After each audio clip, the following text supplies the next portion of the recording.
तो welcome back to your channel knowledge is power. Okay, तो आज हम चैप्टर 5 शुरू करेंगे लाइंस एंड एंगल्स के ऊपर। ये पार्ट 1 है, दो पार्ट में इस चैप्टर को मैं बनाऊंगा। इसका इंट्रोडक्शन पार्ट है ये। इंट्रोडक्शन दो पार्ट में बनाऊंगा और चैप्टर्स को जो कवर करेंगे हम, जो उसके क्वेश्चन है उसको अलग से हम कवर करेंगे डिफरेंट वीडियोज में। तो शुरू करते हैं। तो पहला आपको जानना है कि लाइंस और एंगल्स में लाइंस क्या होता है। ओके, तो लाइंस जैसे आप यहाँ पे देख सकते हो, ये एक लाइन है। ओके, तो लाइन को हम एक्सटेंड कर सकते हैं। सपोज लाइन का ये दो पॉइंट है, सपोज ये एक्सट्रीम पॉइंट्स को ले लेते हैं, दो पॉइंट है, ठीक है। तो बट लाइन को हम चाहे तो आगे एक्सटेंड किया जा सकता है, ठीक है। ये चाहे तो हम आगे एक्सटेंड किया जा सकता है। बट ये आपका रेज है। ओके, रेज जैसे समझ लीजिए आपका टॉर्च है। ओके, आपने यहाँ पे टॉर्च है, तो टॉर्च का आप जैसे लाइट फेंकते हैं तो लाइट जाता है, वो उसका स्टार्टिंग पॉइंट कहाँ है? टॉर्च का जो उसका फेस है वहां से उसका स्टार्टिंग पॉइंट है। तो रेस का एक स्टार्टिंग पॉइंट होता है हमेशा। ओके, और दूसरे साइड में वो कितने भी दूर तक जा सकता है।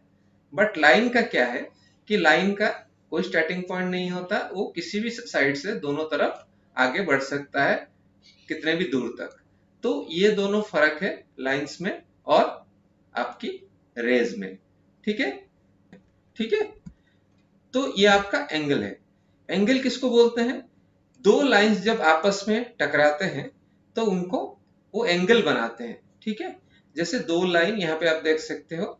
सपोज इस लाइन का हमने दे दिया ये ए बी, ओके, और सी डी, ये हमने नाम दे दिया।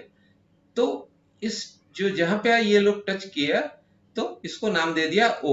ओके, तो यहाँ पे एंगल्स क्रिएट हुए। कितने एंगल्स क्रिएट हुए? यहाँ पे देखो, एक, यहाँ दो, यहाँ पे तीन, और यहाँ पे चार एंगल क्रिएट हुए। सपोज इसको हमने नाम दे दिया 1 2 3 एंड 4। ओके, तो ये चार एंगल आपका 1 2 3 4 चार एंगल क्रिएट हुए।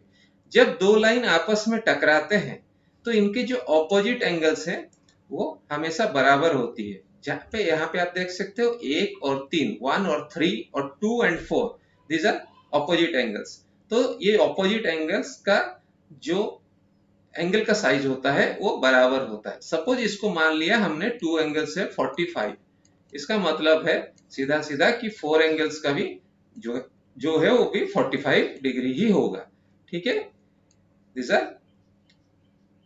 तो ये आपका पता चल गया एंगल्स कैसे क्रिएट होते हैं। दो लाइन जब आपस में क्रॉस करते हैं या टच होते हैं, ठीक है, यहाँ टचिंग हुए या क्रॉस किए, दोनों केस में एंगल्स क्रिएट होता है। तो यहाँ पे एक दूसरे को टच किए, एक ही वर्टेक्स पॉइंट है, एक ही इनका टचिंग पॉइंट है, तो यहाँ पे ये एंगल क्रिएट हुआ।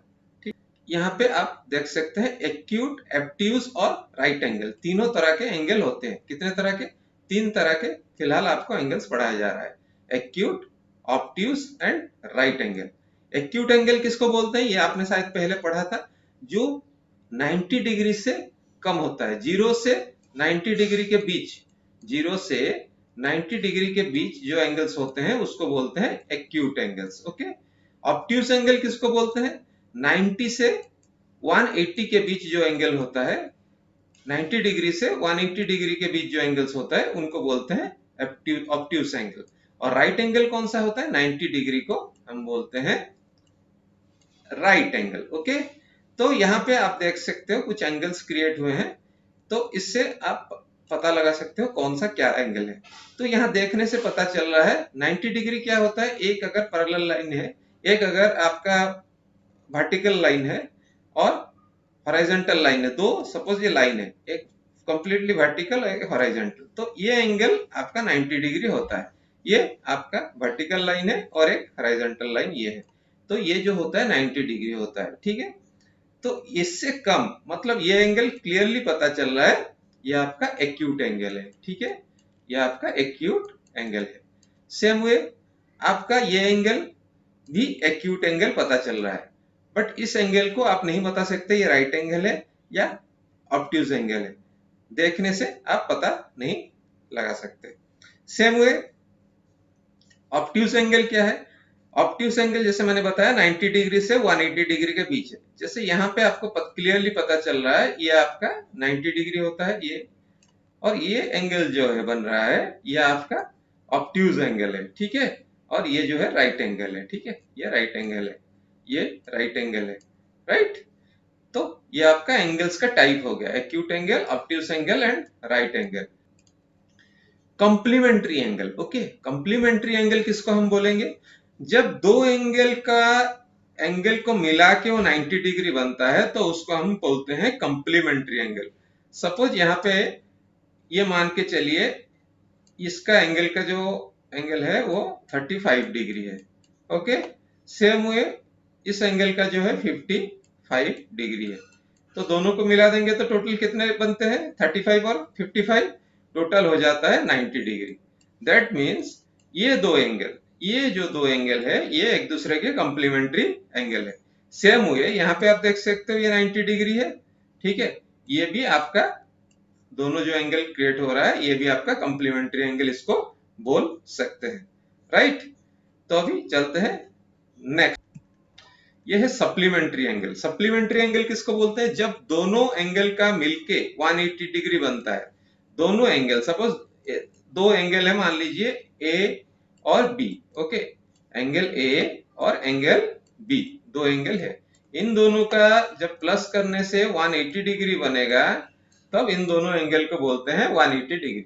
मान लीजिए इस एंगल का जो है 125 डिग्री है, ठीक है, 125 डिग्री। तो सपोज ये एंगल को आपने मान लिया कि ये है आपका 55, okay, let's take it 55 degree. तो इन दोनों को अगर हम प्लस करेंगे तो बनता है 180 डिग्री। तो इस केस में ये दोनों आपस में जो है सप्लीमेंट्री एंगल्स है। सेम वे ये एक लाइन है, एक लाइन, और यहां से ये लाइन ऊपर गया है, तो ये एंगल टोटल क्या है? 180 डिग्री है। इसका मतलब सिंपल है। तो ये जो दोनों है एंगल, ये दोनों जो एंगल क्रिएट हो रहे हैं, एक ये और एक ये दोनों एक दूसरे के सप्लीमेंट्री एंगल इनको बोल सकते हैं, राइट। ये है एडजेसेंट एंगल, ओके। अभी बात करेंगे एडजेसेंट एंगल के बारे में। एडजेसेंट एंगल का क्या होता है, इनका क्राइटेरिया क्या होता है बता देता हूं। एक कॉमन वर्टेक्स होता है। कॉमन वर्टेक्स मतलब उनका स्टार्टिंग पॉइंट एक होता है। यहाँ पे जैसे आप देख सकते हो ये कॉमन एक स्टार्टिंग पॉइंट है दोनों एंगल का। यहाँ दो एंगल क्रिएट हो रहा है, एक इधर एक इधर, एक ये और एक ये, सेम वे एक इधर और एक इधर। तो यहाँ पे उनका जो क्राइटेरिया है एडजस्टेड एंगल आप किनको बोलेंगे, तो उनका एक कॉमन वर्टेक्स होता है, मतलब स्टार्टिंग पॉइंट एक कॉमन होता है उनका, और एक कॉमन आर्म होता है। तो ये सबका एक कॉमन आर्म है, यहाँ पे देख सकते हो इसका ये और इसका ये कॉमन आर्म है। वन नॉन कॉमन आर्म, एक एक नॉन कॉमन आर्म रहेगा। इस कॉमन आर्म के दोनों तरफ एक एक देखना नॉन कॉमन आर्म्स रहेगा, ठीक है, ये नॉन कॉमन आर्म्स है, ठीक है। तो इनको बोलते हैं एडजेसेंट एंगल्स। ये दो जो एंगल्स आपका क्रिएट हो रहा है, फोटो में आप देख सकते हो 3 फोटोज है, तो ये सब है adjacent angles, okay. Linear pair किनको बोला जाता है? जो नॉन कॉमन साइड से वो ऑपोजिट रेज क्रिएट करते हैं। यानी कि आप यहाँ पे दो फोटोज देख सकते हैं, ठीक है। एक फोटो यहाँ पे है, नीचे उसका एक लाइन है जिनके दोनों तरफ और एक लाइन आके इनको टच किया है, ठीक है। तो इसका जो है दोनों तरफ इसका जो नॉन कॉमन साइड है, एक एंगल ये क्रिएट हुआ, एक एंगल ये कॉमन आर्म है, ये आपका कॉमन आर्म है। और जो नॉन कॉमन आर्म्स है, सपोज ए बी ए ओ ए, और ये बी और ए ले लिया, ए बी या इसको ले लिया, ठीक है। तो नॉन कॉमन आर्म्स कौन सा है? ओ बी एंड ओ ए। तो ओ बी एंड ओ ए ये क्या है? ऑपोजिट रेज है, मतलब जस्ट एक दूसरे को ऑपोजिट है, 180 डिग्री में है, ठीक है। बट इस केस में आप देखिए ये भी आपका दो एडजेसेंट एंगल है, बट ये लीनियर पेयर नहीं है। ये एडजेसेंट एंगल है बट लीनियर पेयर इसलिए नहीं है, इनका जो नॉन कॉमन आर्म है वो ऑपोजिट नहीं है। ये अगर इस तरफ होता या ये एंगल अगर इस तरफ होता तो ये हो सकता था, बट क्योंकि ये आपका इस तरह से नहीं है तो